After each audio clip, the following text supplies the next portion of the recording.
Et bonsoir au public de la Cité Libre. Ce soir, nous allons assister à ma lecture de quelques petits extraits de Bernard Werber. Bernard Werber est un écrivain français contemporain qui est aussi journaliste scientifique et qui fait des romans qui mêlent des thématiques voilà, plus ou moins scientifiques, plus ou moins ésotériques dans des proportions qui varient. Il fait partie du rare nombre des écrivains français contemporains qui vivent de leur métier d'écriture. Donc il n'y en a que 30, je crois. Donc voilà, c'est un auteur qui se vend pas mal ces dernières décennies. Vous avez sûrement vu déjà certains de ses livres dans les librairies, ou peut-être vous en avez déjà entendu parler. L'encyclopédie du savoir absolu et relatif à la base, c'est une sorte de texte interne dans les premiers romans de Werber, la trilogie des fourmis particulièrement. Voilà, c'est des textes qui font un peu, qui s'intercalent dans le propos du roman pour livrer des informations plus ou moins en rapport avec ce qui se passe dans le roman, ou pas d'ailleurs. Et ce texte fictif est devenu un bouquin réel qui reprend un peu le même principe. Donc c'est des petites thématiques un peu courtes qui servent à faire pétiller l'esprit comme il le revendique. Et donc ce livre-là, l'encyclopédie, elle est parue en 2000, donc ça a déjà quelques années. Et je vous propose d'en lire quelques extraits, et puis je vous propose de participer, de poser des questions, de faire des remarques, y compris à l'oral si vous le souhaitez, entre chaque passage que je vais lire. Alors je suis obligé de faire des allers-retours parce que j'avais pas eu la bonne présence d'esprit de noter à l'avance les pages que je vais lire. Donc il y aura des allers-retours sur la capture pour que je regarde qu'est-ce que je lis. Alors je commence avec un texte des pages 24 à 26. Et l'intitulé de cet extrait c'est Coopération, réciprocité, pardon. En 1974, le philosophe et psychologue Anatole Rapaport de l'Université de Toronto émet l'idée que la manière la plus efficace de se comporter vis-à-vis d'autrui est petit 1 la coopération, petit 2 la réciprocité, petit 3 le pardon. C'est-à-dire que lorsqu'un individu ou une structure ou un groupe rencontre d'autres individus, structures ou groupes, il a tout intérêt à rechercher une alliance. Ensuite, il importe, selon la règle de réciprocité, de donner à l'autre en fonction de ce que l'on reçoit. Si l'autre aide, on l'aide. Si l'autre agresse, il faut l'agresser en retour. De la même manière et avec la même intensité. Enfin, dans un troisième temps, il faut pardonner et proposer de nouveau la coopération. En 1979, le mathématicien Robert Axelrod organisa un tournoi entre logiciels autonomes capables de se comporter comme des êtres vivants. Une seule contrainte, chaque programme devait être équipé d'une routine de communication, sous-programme lui permettant de discuter avec ses voisins.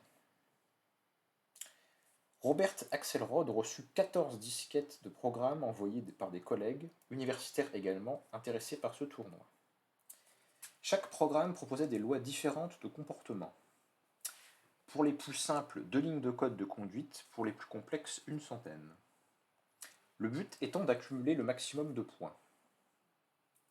Certains programmes avaient pour règle d'exploiter au plus vite l'autre, de lui voler ses points, puis de changer de partenaire. D'autres essayaient de se débrouiller seuls, gardant précieusement leurs points et fuyant tout contact avec ceux susceptibles de les voler. Il y avait des règles du type si l'autre est hostile, l'avertir qu'il doit modifier son comportement, puis procéder à une punition, ou encore coopérer, puis trahir par surprise. Chaque programme fut opposé 200 fois à chacun de ses concurrents. Celui d'Anatole Rapaport, équipé du comportement CRP, coopération à réciprocité, pardon, battit tous les autres. Encore plus fort, le programme CRP, placé cette fois en vrac au milieu des autres, était au début perdant devant des programmes agressifs, mais il finit par être victorieux, puis même contagieux, au fur et à mesure qu'on lui laissa du temps. Les programmes voisins, constatant qu'il était le plus efficace pour accumuler des points, alignèrent en effet leur attitude sur la sienne. À la longue, la méthode est payante. Ce n'est pas de la gentillesse, il en va juste de votre propre intérêt, démontré par l'informatique. Donc voilà, c'est typiquement du Verbère, hein. On a une série d'anecdotes scientifiques résumées, et puis une petite morale à la fin, ou en tout cas il y a une possible portée morale de l'anecdote, en tout cas dans ce cas-là, ça se voit assez clairement. Est-ce que vous voulez réagir?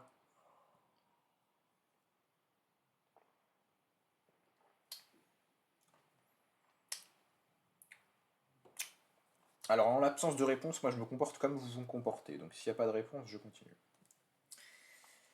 Alors, autre extrait, thème tout à fait différent. Aux pages 26-27, on a un petit texte sur la hiérarchie chez les rats. Les rats qui, comme vous le savez, ne doivent plus être qualifiés ainsi parce que ce serait offensant, hein, mais il faut désormais parler de surmulots, hein, selon l'expression consacrée par les pouvoirs publics en France. Hein, parce que les surmulots sont voilà, des entités infiniment extraordinaires qui ont dépassé les limitations des rongeurs ordinaires, quoi. Ils ont atteint un stade de transcendance nietzschéenne, donc il faut vraiment être très respectueux avec ces entités. Donc les rats. Une expérience a été effectuée sur des rats. Pour étudier leur aptitude à nager, un chercheur du laboratoire de biologie comportementale de la faculté de Nancy, Didier Dessort, en a réuni 6 dans une cage, dont l'unique issue débouchait sur une piscine, qu'il leur fallait traverser pour atteindre une mangeoire distribuant les aliments. On a rapidement constaté que les 6 rats n'allaient pas chercher leur nourriture en nageant de concert. Des rôles sont apparus qu'ils s'étaient ainsi répartis. 2 nageurs exploités, 2 non-nageurs exploiteurs, un nageur autonome et un non-nageur souffre-douleur. Les 2 exploités allaient chercher la nourriture en nageant sous l'eau. Lorsqu'ils revenaient à la cage, les 2 exploiteurs les frappaient et leur enfonçaient la tête sous l'eau jusqu'à ce qu'ils lâchent leur magot. Ce n'est qu'après avoir nourri les 2 exploiteurs que les 2 exploités soumis pouvaient se permettre de consommer leurs propres croquettes. Les exploiteurs ne nageaient jamais, ils se contentaient de rosser les nageurs pour être nourris. L'autonome était un nageur assez robuste pour ne pas céder aux exploiteurs. Le souffre-douleur, enfin, était incapable de nager et incapable d'effrayer les exploités, alors il ramassait les miettes tombées lors des combats. La même structure, 2 exploités, 2 exploiteurs, un autonome et un souffre-douleur, se retrouva dans les 20 cages où l'expérience fut reconduite. Pour mieux comprendre ce mécanisme de hiérarchie, Didier Dessort plaça 6 exploiteurs ensemble. Ils se sont battus toute la nuit. Au matin, ils avaient recréé les mêmes rôles. 2 exploiteurs, 2 exploités, un souffre-douleur, un autonome. Et on a obtenu encore le même résultat en réunissant 6 exploités dans une même cage, 6 autonomes ou 6 souffre-douleurs. Donc c'est intéressant parce que ça nous montre qu'on pourrait croire qu'on a pris des rats standards qui ont développé des attitudes standards et qui vont garder le même comportement si on les met avec des individus qui ont exactement les mêmes dispositions. Mais en fait, non, quand on met des rats ensemble, quelle que soit leur psychologie de départ ou leur rôle de départ, ils vont tous recréer la même structure hiérarchique sociale, en tout cas dans les conditions de l'expérience. Donc c'est intéressant parce que ça montre à la fois une certaine plasticité, c'est-à-dire qu'ils peuvent changer de rôle, mais en même temps une certaine fixation, hein, au niveau global du groupe. Le groupe fonctionne toujours avec les mêmes rangs, c'est simplement les individus qui vont les occuper qui vont pouvoir varier, quoi. Et alors, une prolongation intéressante et assez ironique de cette recherche, c'est que les savants de Nancy ont ouvert par la suite les crânes et analysé les cerveaux. Or, les plus stressés dans ce groupe de rats n'étaient ni les souffre-douleurs, ni les exploités, mais les exploiteurs. il redoutait de ne plus être obéi par les exploités. Alors moi j'aime bien cette anecdote parce que là il y aurait des analogies hein, quand même à faire potentiellement avec d'autres structures hiérarchiques chez des êtres vivants qui ne seraient pas des rats, hein, enfin pas des surniveaux, pardon. Connaissez peut-être la phrase de Bourdieu qui dit les dominants sont dominés par leur domination. Et ben là on aurait un bon exemple hein, de qu'est-ce que ça coûte d'occuper une position d'exploitation, de domination dans un groupe social. Hein, c'est ces individus-là qui se trouvent être chez les rats les plus stressés. On pourrait se demander dans quelle mesure chez les humains, les gens en position dominante n'ont pas ce type-là de problèmes psychologiques eux aussi.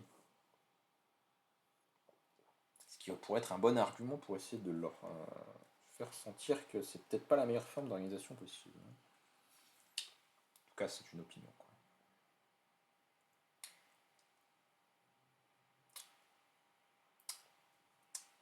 Alors, si vous n'avez pas de remarques, je passe.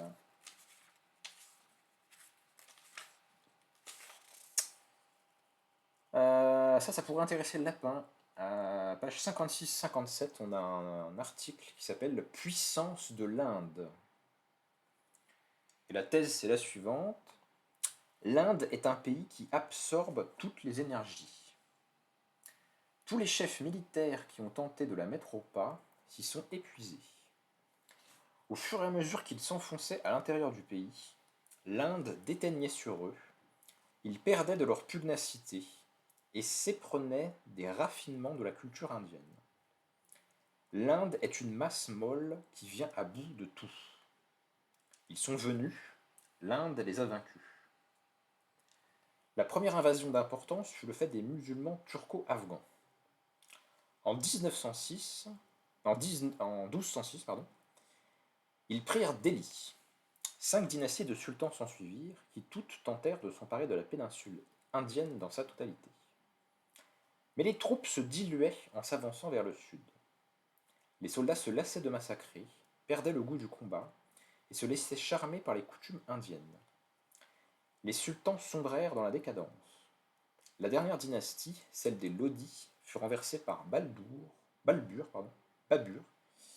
roi d'origine mongole descendant de Tamerlan. Il fonde en 1527 l'empire des Mongols, et à peine arrivé au centre de l'Inde, renonce aux armes et s'enthousiasme pour la peinture, la littérature et la musique. L'un de ses descendants, Akbar, sut, lui, unifier l'Inde. Il usa de la douceur et inventa une religion, en puisant dans toutes les religions de son temps, et en réunissant tout ce qu'elle contenait de plus pacifique. Quelques dizaines d'années plus tard, cependant, Aurangzeb, autre descendant de Babur, tenta d'imposer par la force l'islam à la péninsule. L'Inde se révolta et éclata. Il est impossible de dompter ce continent par la violence. Au début du XIXe siècle, les Anglais réussiront à conquérir militairement avec tous les comptoirs et les grandes villes, mais jamais ils ne contrôleront la totalité du pays. Ils se contenteront de créer des cantonnements, des petits quartiers de civilisation anglaise, entre guillemets, implantés dans un environnement entièrement indien. De même que le froid protège la Russie, la mer, le Japon et la Grande-Bretagne, un mur spirituel protège l'Inde et englue tous ceux qui y pénètrent. De nos jours encore, le touriste qui s'aventure ne serait-ce qu'une journée dans ce pays éponge, donc ce pays éponge, ce pays qui est comme une éponge, est saisi par les à quoi bon point d'interrogation et par les pourquoi faire point d'interrogation et est tenté de renoncer à toute entreprise. Une sorte de malédiction de l'Inde ou de bénédiction de l'Inde selon mon point de vue. Bon là ça me semble peut-être un petit peu folklorique, un petit peu fantasmé, c'était plus une représentation de l'Inde qu'à l'auteur qu'une vérité sur l'Inde, mais voilà, c'est un passage que je trouve ça assez amusant.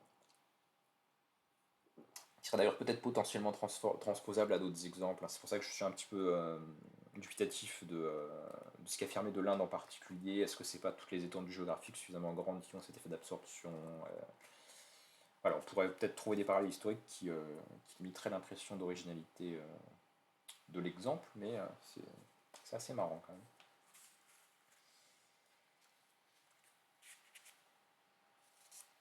Alors, un petit texte, page 61, tonalité quelque peu deleuzienne, ou en tout cas qu'on pourrait associer à ça, qui s'intitule De l'intérêt de la différence.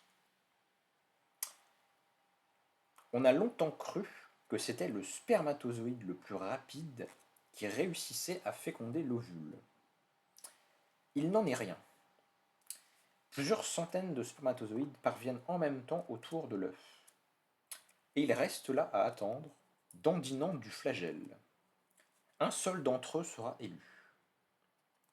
C'est donc l'ovule qui choisit le spermatozoïde gagnant parmi toute la masse de spermatozoïdes quémandeurs qui se pressent à sa porte. Selon quels critères? Les chercheurs se sont longtemps posé la question. Ils ont récemment trouvé la solution. L'ovule jette son dévolu sur, je cite, celui qui présente les caractéristiques génétiques les plus différentes des siens. Question de survie. L'ovule ignore qui sont les deux partenaires qui s'étreignent au-dessus de lui. Alors il cherche tout simplement à éviter les problèmes de consanguinité. La nature veut que nos chromosomes tendent à s'enrichir de ce qui leur est différent, et non de ce qui leur est similaire. Donc là aussi, ça pourrait ou pas se prêter à une petite morale. En tout cas, ça fait réfléchir. Ça casse un peu les idées reçues qu'on pourrait avoir. Alors, je lis un autre texte. Celui-là, il s'intitule Stratégie imprévisible. Un esprit observateur et logique est capable de prévoir n'importe quelle stratégie humaine. Il existe cependant un moyen de demeurer imprévisible. Il suffit d'introduire un mécanisme aléatoire dans un processus de décision. Par exemple, confier au sort d'un tirage au dé la direction dans laquelle lancer l'attaque suivante. Non seulement l'introduction d'un peu de chaos dans une stratégie globale permet des effets de surprise, mais en plus, elle offre la possibilité de garder secrète la logique qui sous-tend les décisions importantes. Personne ne peut prévoir les coups de dés. Évidemment, durant les guerres, peu de généraux osent soumettre aux caprices du hasard le choix de la prochaine manœuvre. Ils pensent que leur intelligence suffit. Pourtant, les dés sont assurément le meilleur moyen d'inquiéter l'adversaire, qui se sentira dépassé par un mécanisme de réflexion dont il ignore les arcanes. Déconcerté et désorienté, il réagira avec peur et sera dès lors complètement prévisible. Là, c'est assez ironique, je trouve, ce passage sur le hasard et la stratégie. Faudrait le tester, honnêtement, ça mériterait d'être testé, là encore, je sais pas, par des programmes informatiques ou des simulateurs d'échecs ou que sais-je, mais c'est amusant comme proposition. Alors, je passe à 88, hein. N'hésitez pas si vous voulez faire des remarques ou des questions à intervenir. 88, le gâteau d'anniversaire. Souffler des bougies à l'occasion de chaque anniversaire est l'un des rites les plus révélateurs de l'espèce humaine. L'homme se rappelle ainsi à intervalles réguliers qu'il est capable de créer le feu, puis de l'éteindre de son souffle. C'est vrai qu'on n'y pense jamais, hein, mais pourquoi cette cérémonie étrange, hein, avec des bougies et tout? Le contrôle du feu constitue un des rites de passage pour qu'un bébé se transforme en être responsable. Que les personnes âgées n'aient plus le souffle nécessaire à l'extinction des bougies prouve en revanche qu'elles sont désormais socialement exclues du monde humain actif.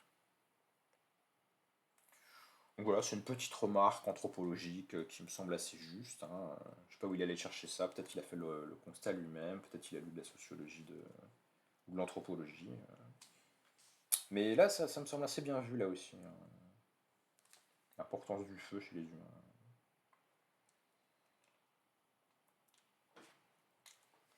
Et puis toutes ces petites coutumes étranges que nous avons sans forcément savoir d'où elles viennent et y penser. Alors, je change de texte, quelque chose de entièrement différent. Un passage sur les gardes rouges de Chengdu. Jusqu'en 1967, Chengdu, vous pardonnerez mon chinois, hein, capitale de la province chinoise du Xishuang, était une ville tranquille, perchée à 2500 mètres d'altitude, dans la chaîne himalayenne. Cette cité ancienne, fortifiée, comprenait 3 millions d'habitants, qui n'étaient pour la plupart guère informés de ce qui se passait à Pékin ou à Shanghai. Or, à l'époque, ces métropoles commençaient à être surpeuplées, et Mao Zedong avait décidé de les vider. On sépara les familles, envoyant les parents travailler dans les champs, et les enfants faire leur éducation communiste dans des centres de formation des gardes rouges. Ces centres étaient de véritables camps de travail. Les enfants étaient mal nourris. On expérimentait sur eux des aliments cellulosiques à base de sciure de bois, et ils mouraient comme des mouches. Cependant, Pékin était agité par des disputes de palais. Lin Piao, dauphin officiel de Mao et responsable des gardes rouges, tomba en disgrâce. Les cadres du parti incitèrent les enfants gardes rouges à se révolter contre leurs gardiens. Subtilité toute chinoise, c'était au nom du maoïsme que les enfants avaient dorénavant le devoir de s'évader des camps maoïstes et de rouer de coups leurs instructeurs. Libérés, les enfants gardes rouges se répandirent à travers le pays sous le prétexte de prêcher la bonne parole maoïste contre l'État corrompu. En fait, la plupart cherchaient surtout à s'évader de Chine. Ils prirent d'assaut les gares et partirent vers l'ouest, où des rumeurs assuraient qu'il existait une filière permettant de traverser clandestinement la frontière et de passer en territoire indien. Or, tous les trains se dirigeant vers l'ouest avaient pour terminus Chengdu. C'est donc dans cette ville montagneuse que se déversèrent des milliers de jeunes âgés de 13 à 15 ans. Au début, cela ne se passa pas trop mal. Les enfants racontèrent comme ils avaient souffert dans les camps des gardes rouges, et la population de Chengdu les prit en pitié. On leur offrit des friandises, on les nourrit, on leur donna des tentes où dormir, des couvertures pour se réchauffer. Mais la marée humaine continuait à se répandre dans la gare de Chengdu.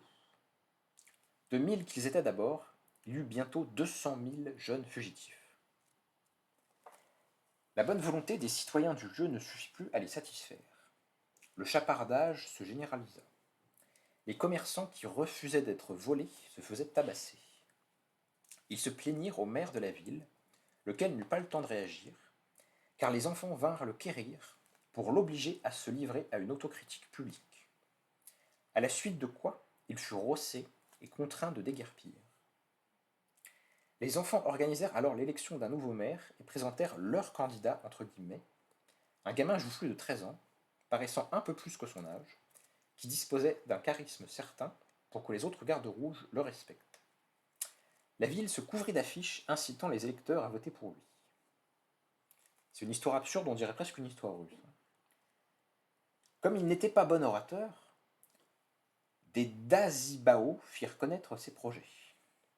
Il fut élu sans difficulté et institua un gouvernement d'enfants, dont le doyen était un conseiller municipal de 15 ans. Le chapardage n'était plus un délit. Tous les commerçants furent astreints à un impôt de l'invention du nouveau maire. Chaque habitant se devait d'offrir un logement aux gardes rouges. Hein, je dis ça pour nos amis amateurs de révolution communiste qui pourraient passer par là. Hein, c'est bien d'avoir l'armée ou le nombre ou l'un des deux. Hein, ça peut aider quand même. Hein, à savoir qui décide. Comme la ville était très isolée, nul ne fut informé des événements survenus. Les notables du lieu s'en inquiétèrent et envoyèrent une délégation avertir le préfet de la région.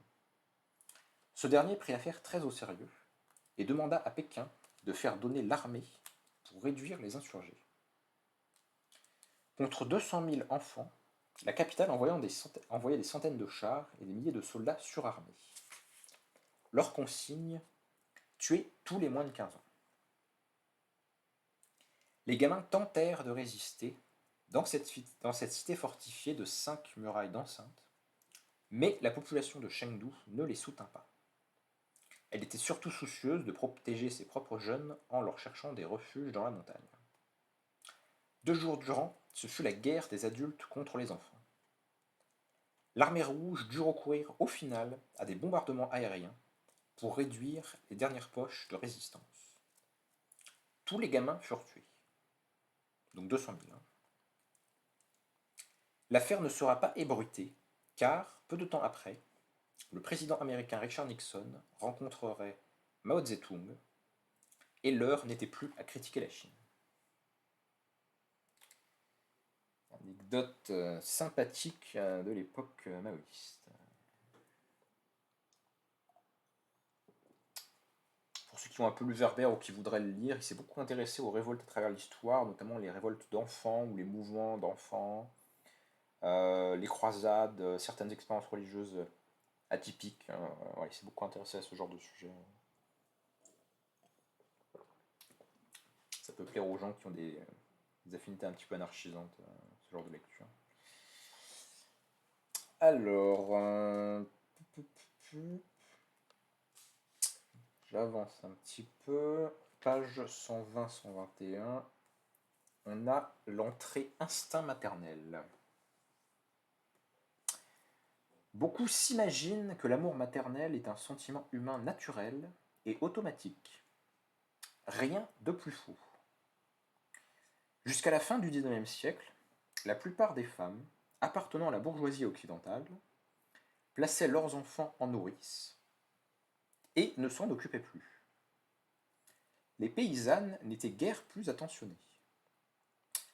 On emmaillotait les bébés dans des langes très serrées, puis on les accrochait au mur, pas trop loin de la cheminée, afin qu'il n'ait pas froid. Le taux de mortalité infantile étant très élevé, les parents étaient fatalistes, sachant qu'il n'y avait qu'une chance sur 2 pour que leurs enfants survivent jusqu'à l'adolescence. Et donc, comme tous les animaux comparables, quand on a beaucoup d'enfants, c'est souvent parce qu'on estime qu'il n'y en a pas beaucoup qui vont survivre. Et puis il y a les mammifères qui ont des stratégies de faire moins de bébés pour s'en occuper mieux en espérant qu'ils survivent. C'est des stratégies reproductives assez basiques. Ce n'est qu'au début du XXe siècle que les gouvernements ont compris l'intérêt économique, social et militaire de ce fameux instinct maternel, entre guillemets. En particulier lors de recensement de la population, car on s'aperçut du plus grand nombre d'enfants mal nourris, maltraités, battus. À la longue, les conséquences risquaient d'être lourdes pour l'avenir d'un pays. On développa l'information, la prévention, et peu à peu, les progrès de la médecine en matière de maladies infantiles permirent d'affirmer que les parents pourraient désormais s'investir affectivement dans leurs enfants sans craindre de les perdre prématurément. On mit donc à l'ordre du jour l'instinct maternel entre guillemets. Donc qui n'est pas du tout un instinct, qui est une création en fait, contrairement à ce qu'on croit. Un nouveau marché naquit peu à peu. Couche-culottes, biberons, lait maternisé, petits pots, jouets. Le mythe du Père Noël se répandit dans le monde.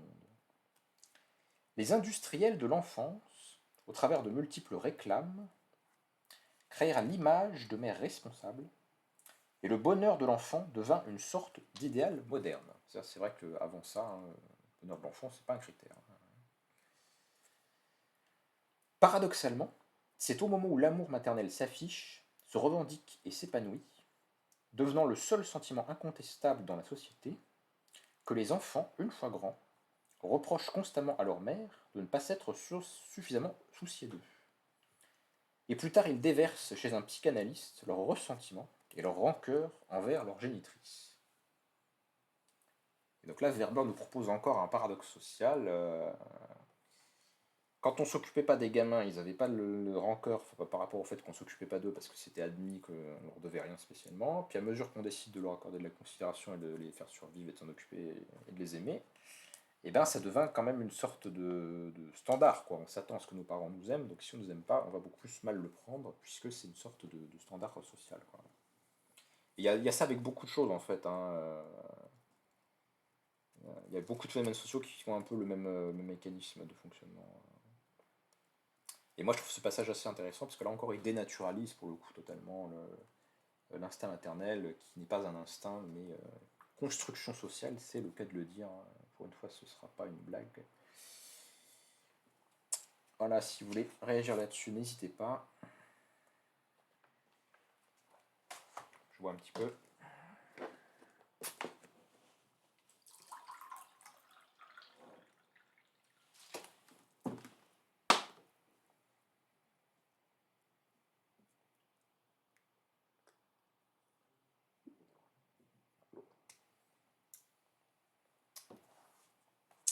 Alors, question de langue, page 125. La langue que nous utilisons influe sur notre manière de penser. Bon, c'est une banalité, il ne faut jamais le perdre de vue néanmoins. Par exemple, le français, en multipliant les synonymes et les mots à double sens, autorise des nuances très utiles en matière de diplomatie. Le japonais, où l'intonation d'un mot en détermine le sens, il me semble que c'est la même chose en chinois, bon, exige une attention permanente quant aux émotions de ceux qui s'expriment. Qu'il y ait de surcroît dans la langue nippone plusieurs niveaux de politesse contraint les interlocuteurs à situer d'emblée leur place dans la hiérarchie sociale. Une langue contient non seulement une forme d'éducation, de culture, mais aussi des éléments constitutifs d'une société.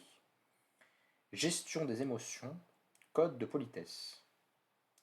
Dans une langue, la quantité de synonymes aux mots aimer, toi, bonheur, guerre, ennemi, devoir, nature est révélatrice des valeurs d'une nation. Donc en gros, plus quelque chose nous préoccupe, plus on va avoir de mots pour le nommer, et inversement, plus quelque chose est tabou ou occulté, moins on va avoir de mots pour le qualifier. Un exemple typique qui est très connu, c'est les Inuits. Ils ont 14 mots ou plus pour désigner des nuances de neige, tandis que quand vous vivez dans le Sahara, vous n'avez rien à foutre de désigner des nuances de neige, et à la limite, vous ne connaissez même pas le mot. Quoi. Enfin, c'est beaucoup moins important, donc la langue va moins différencier ce type de choses. Aussi, faut-il savoir qu'on ne pourra pas faire de révolution sans commencer par changer la langue et le vocabulaire ancien. Car ce sont eux qui préparent ou ne préparent pas les esprits à un changement de mentalité. Bon, ça c'est vraiment une idée voilà, relativement banale quand on est habitué à l'histoire des idées ou à l'histoire des idéologies, mais quand on voit des changements de mots, des changements de sens, des changements de nuances de sens, des changements de connotation des mots, etc., voilà, pour ceux qui s'intéressent à la politique ou au débat public, c'est très important, et le choix des mots, la subtilité dans le choix des mots, ça fait souvent beaucoup sur le fond et sur les objectifs que les gens visent. Voilà, c'est pas du tout un point de détail. Si vous faites du droit ou si vous faites toutes sortes d'activités, vous verrez que la moindre nuance dans la qualification des choses peut amener à des différences qu'on ne soupçonne pas à première vue. C'est quelque chose qu'il faut garder à l'esprit. Alors, j'aime bien celui-là, c'est le 128, transgresseur, page 128. Oui, Tu voulais faire une remarque, Sophie? ouais, en ce qui concerne ouais, le langage, il me semble c'est pas mal ce qu'évoque Debord un petit peu sur le fait que il y a dans les mots, enfin dans l'expression verbale, euh, déjà un certain cloisonnement de certaines valeurs. Et que pour les remettre en question, il faut effectivement remettre en question ce langage. Et, euh, et que ça serait presque une base du changement, tu vois, vraiment. Parce que c'est intéressant, tu vois, parce que quelque part c'est totalement pacifique en fait de Bah, pas changer. vraiment, parce que tu remarqueras que souvent les conflits arrivent parce que des gens n'acceptent pas la façon dont on a nommé telle ou telle chose en fait. Et les gens comprennent Ouais, très bien, même si c'est peut-être pas conscient, que tu appelles, je vais essayer de prendre un exemple pas trop polémique, mais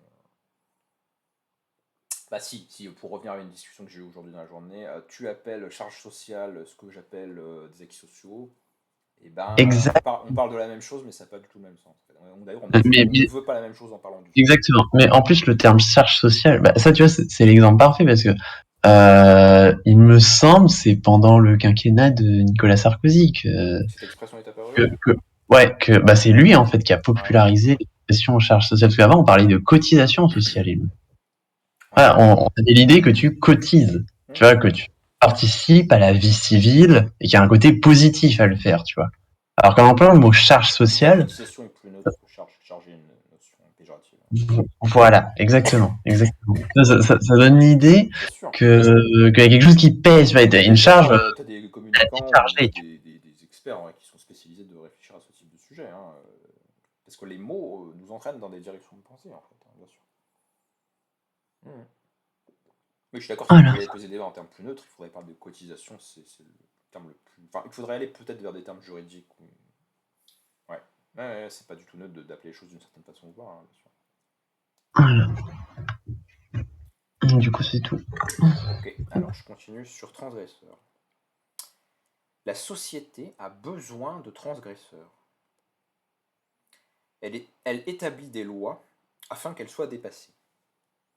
Si tout un chacun respecte les règles en vigueur et se plie aux normes, scolarité normale, travail normal, citoyenneté normale, consommation normale, c'est toute la société qui se retrouve normale entre guillemets et qui stagne. Sitôt décelés, les transgresseurs sont dénoncés et exclus. Bon, j'allais dire c'est une évidence, hein, c'est par définition, dès qu'il y a une norme, ne pas la respecter, c'est un transgresseur. Hein. Sitôt décelés, les transgresseurs sont dénoncés et exclus, mais plus la société évolue, plus elle se doit de générer discrètement le venin qui la contraindra à développer ses anticorps. Bon, j'aime pas trop les métaphores biologiques quand on parle de social, mais je lis la suite. Elle apprendra ainsi à sauter de plus en plus haut les obstacles qui se présenteront. Bien que nécessaires, les transgresseurs sont pourtant sacrifiés. Ils sont régulièrement attaqués, conspués pour que, plus tard, d'autres individus intermédiaires par rapport aux normaux, entre guillemets, et qu'on pourrait qualifier de pseudo-transgresseurs, entre guillemets, puissent reproduire les mêmes transgressions, mais cette fois adoucies, digérées, codifiées, désamorcées. Ce sont eux qui alors récolteront les fruits de l'invention de la transgression. Mais ne nous trompons pas. Même si ce sont les pseudo-transgresseurs qui deviendront célèbres, ils n'auront eu pour seul talent que d'avoir su repérer les premiers véritables transgresseurs. Ces derniers, quant à eux, seront oubliés et mourront convaincus d'avoir été précurseurs et incompris. Alors ça, c'est bien remarqué comme observation sociologique, parce que ça se passe très souvent comme ça, quand on fait de l'histoire des sciences, quand on fait de l'histoire de la musique. Hein, pensez au nombre de groupes de musique où le mec qui devient célèbre, c'est jamais le créateur du genre en question. C'est toujours une génération après, ou c'est toujours à un certain stade de développement d'un truc tout à fait nouveau, qu'en général, tel mec devient célèbre, mais parce qu'il a su commercialiser, adapter, adoucir, normaliser en fait un truc qui était au départ beaucoup plus marginal, hein, c'est le cas de le dire, beaucoup plus underground. Donc je pense que ça c'est une analyse du changement social qui est extrêmement bonne. Ça se sent que ça marche très bien dans l'histoire de la musique, en tout cas de l'histoire de la musique contemporaine. Et je pense que ça marche aussi assez bien en histoire intellectuelle ou en histoire des sciences, quoi. Hein. C'est souvent pas les plus radicaux qui atteignent la gloire et le succès parce que leurs idées sont trop nouvelles en fait pour être acceptées. Il faut qu'elles soient corrigées, adaptées, modifiées. Et c'est souvent des versions édulcorées de quelque chose qui s'impose. Hein. Pour prendre un exemple politique, regardez ce qu'on nous présente dans les médias comme étant telle ou telle intervenante féministe et comparer ses propos avec des textes féministes des années 60-70, vous allez être surpris de la différence de radicalité du propos. Hein. Vous allez bien voir qu'il y a eu un adoucissement considérable du propos et qu'on n'est pas sur les mêmes revendications et surtout sur la manière de les formuler. Hein. C'est pas, ça n'a pas l'intensité politique que ça avait dans d'autres périodes ou dans d'autres milieux. Quoi. Et on pourrait presque poser la question de manière provocatrice, est-ce que tout ce qui se passe dans les médias principaux n'est pas par définition normalisé et pas transgressif, hein, mais ça, c'est un autre débat. N'hésitez pas à intervenir si vous le souhaitez.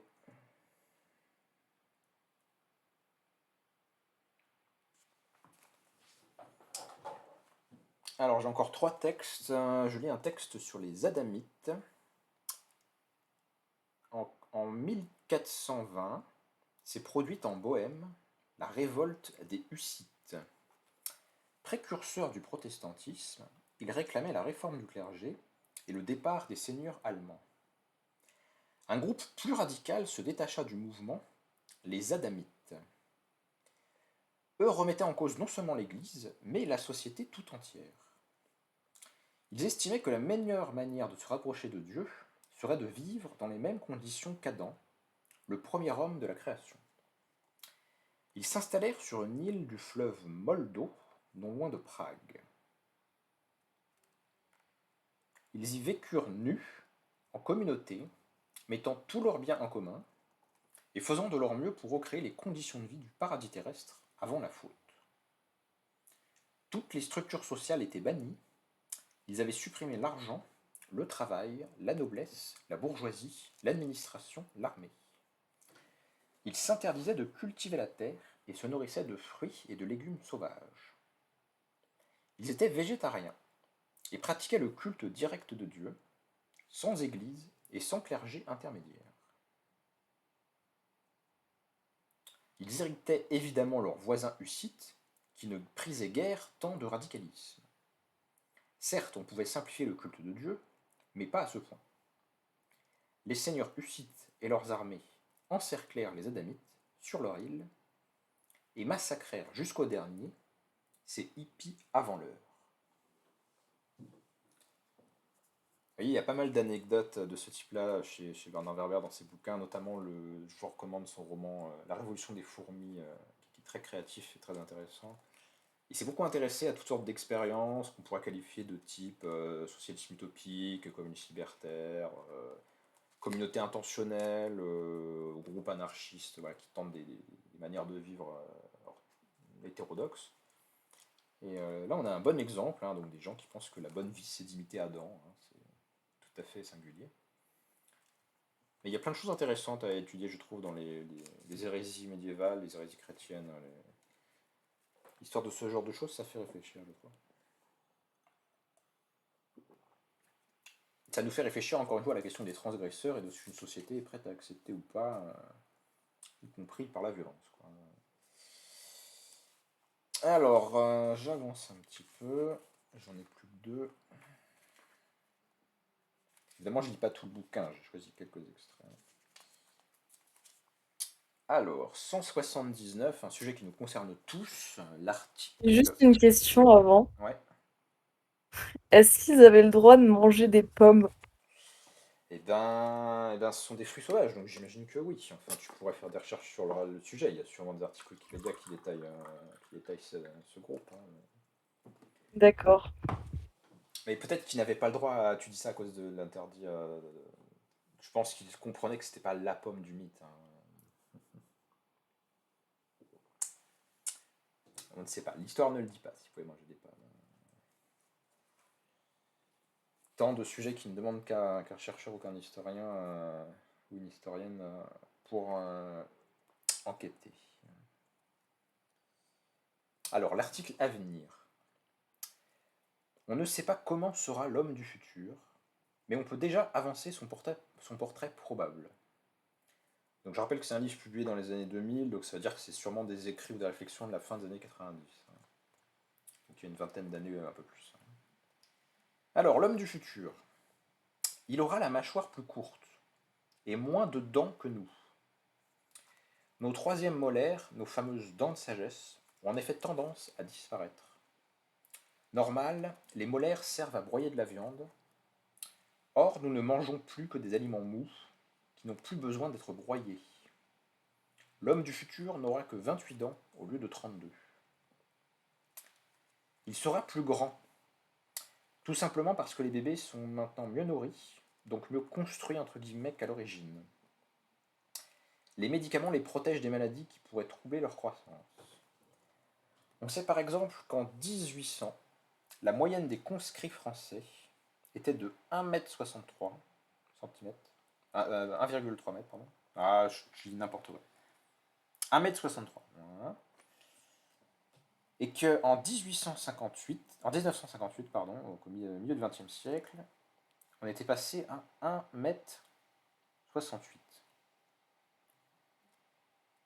Et qu'en 1993, on était monté à 1,75 m. Donc en gros, en 150 ans, on a gagné, si je dis pas de conneries, 5 cm. Et encore en 40 ans, on en aurait gagné en moyenne 7. Quelque chose comme ça. Bon. Bon, donc la taille augmente, on est mieux nourri, tatata. C'est même une croissance exponentielle. L'homme du futur sera plus myope. En ville, il n'est pas besoin de voir loin.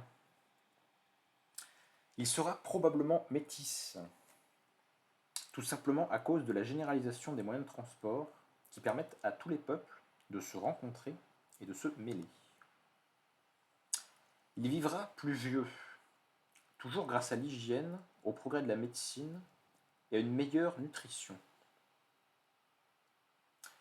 Le volume cérébral sera probablement supérieur, la capacité de la boîte crânienne de l'Homo sapiens ayant déjà triplé depuis les premiers hommes d'il y a 3 millions d'années.